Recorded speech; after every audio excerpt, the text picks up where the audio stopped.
Bonjour et bienvenue dans la cuisine de Par les Vins avec les mains. Des vins rares et bizarres, il y en a partout dans le monde.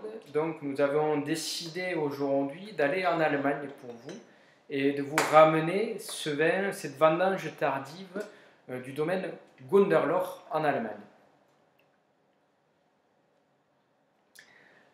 Alors on va trouver trois cépages dans ce vin, trois cépages typiquement allemands, le Riesling, le Gewürztraminer et puis le Müller-Thurgau.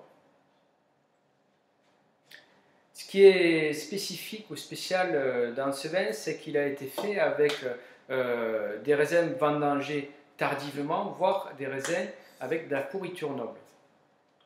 C'est quoi la pourriture noble? Alors, selon le climat, selon le terroir, quand on attend très très longtemps pour vendanger, il peut se développer un champignon sur les raisins. Et ce champignon, il va vivre sur le raisin, dans le raisin. Il va faire plusieurs choses qui nous intéressent.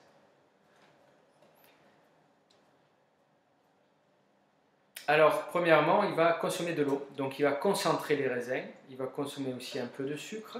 Mais plus consommer de l'eau que du sucre. Et donc, on va avoir une concentration de raisins. Et quand on va vendanger ces raisins-là, ils vont être très concentrés en sucre, très concentrés en acidité.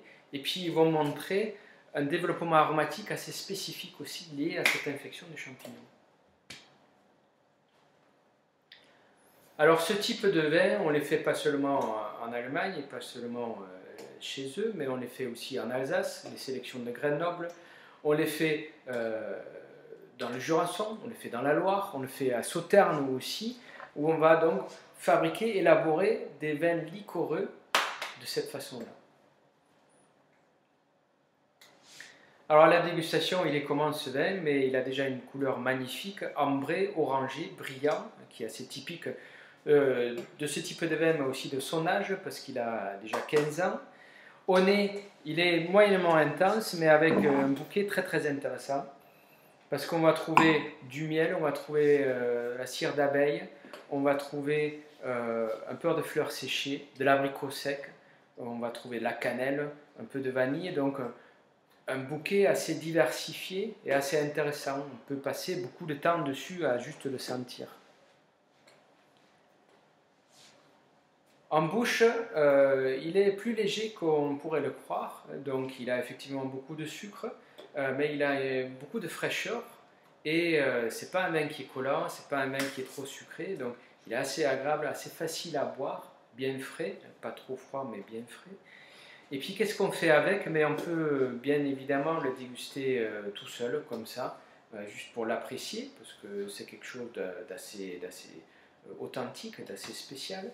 Mais on peut aussi le marier avec des fromages pâte persillée, un fourme d'Ambert par exemple, sur un foie gras, ça se passerait certainement bien aussi, ou sur des desserts style tarte tatin, pomme ou poire, parce que comme il est sucré, mais pas trop, comme il a beaucoup de fraîcheur, il se marie certainement bien avec des desserts qui sont justement bien sucrés, bien caramélisés. Voilà, on vous souhaite une très bonne dégustation, on vous dit au revoir et puis à bientôt.